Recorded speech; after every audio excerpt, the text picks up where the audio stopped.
فَأَدْرَكَهُ فَلَهُ كِفْلَانْ مِنَ الْأَجْرِ وَإِن لَّمْ يُدْرِكْهُ فَلَهُ كِفْلٌ مِنَ الْأَجْرِ. رواه ابن ماجہ.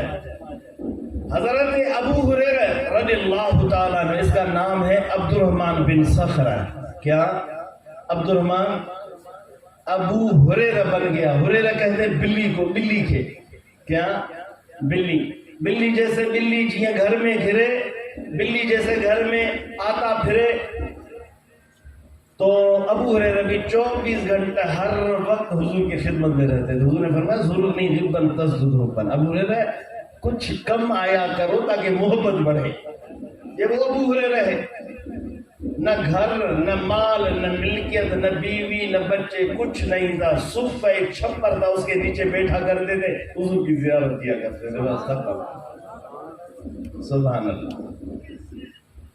5000 کم بیش تقریباً حضور کی حدیث کی روایت ہے. ابو ہریرہ رضی اللہ عنہ فرماتے، حضور نے فرمایا جو شخص طلب کرے پھر پہنچ جائے. یہ فقیر کے سوال کا جواب ہے. طلب کرے پھر فَأَدْرَكَهُ، پھر اس کی ادراک کرے، پہنچ جائے. اس نے محنت کی، تبلیغ کی، ادھر ادھر سب کچھ محنت، آخر کار پہنچ گیا ٹک پہ.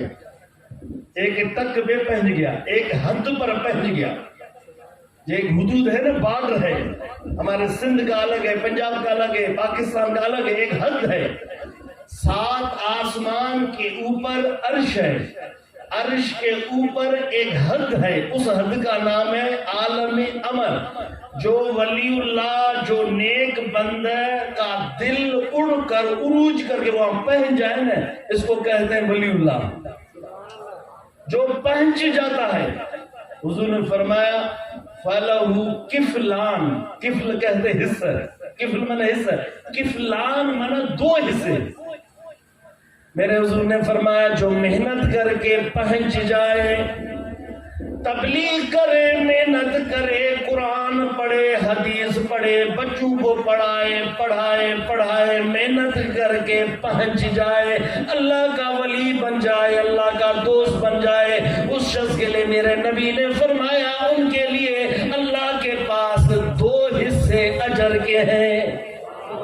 کفلان من الاجر، اجر کے 2 حصے ہیں، 2 ان کے لیے نصیب ہے. جو پہنچ جاتا ہے، میرے حضور فرماتے جو اگر پہنچتا نہیں لیکن طلب کرتا ہے، کوشش کرتا ہے، جدوجہد کرتا ہے، لیکن قسمت کی بات ہے پہنچتا نہیں، میرے حضور نے فرمایا فَإِن لَّمْ يُدْرِكْهُ، اگر وہ پہنچتا نہیں، میرے حضور نے فرمایا فَلَهُ كِفْلٌ مِّنَ الْأَجْرِ، اس کے لیے 1 حصہ اجر ہے. ٹینشن ختم تھی گئی. اگر ہم اس راستے میں ولی اللہ بن جاتے ہیں تو رب کے پاس 2 حصے ہیں. اگر ولی اللہ نہیں بن جاتے، اگر ولی اللہ کی خادم بن جاتے ہیں، اگر کوشش کو نہیں چھوڑتے، کوشش کرتے ہیں، میرے حضور فرماتے ہیں اس شخص کے لیے 1 حصہ ہے. پہنچنے والے کے لیے 2 حصہ، نہ پہنچنے والے کے لیے 1 حصہ. اب واضح اس حدیث سے معلوم ہوا کہ طلب کو چھوڑنا نہیں. کیوں؟ جو پہنچتا ہے، ایک تو کوشش کا پھل، ایک پہنچنے کا. جو نہیں پہنچتا اس کو محنت کا تو پھل ملے گا. جو پہنچ جاتا ہے، کامیاب ہو جاتا ہے، ولی اللہ بن جاتا ہے، اس کے لیے 2 حصے اجر کے.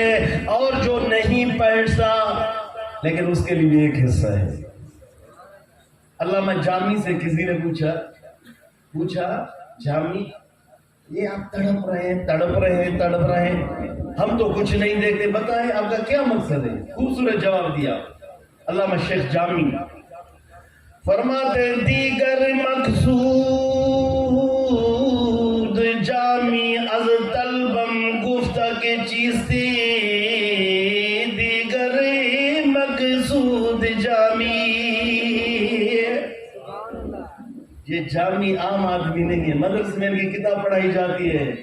علامہ جامی عبید اللہ احرار کے مرید ہیں.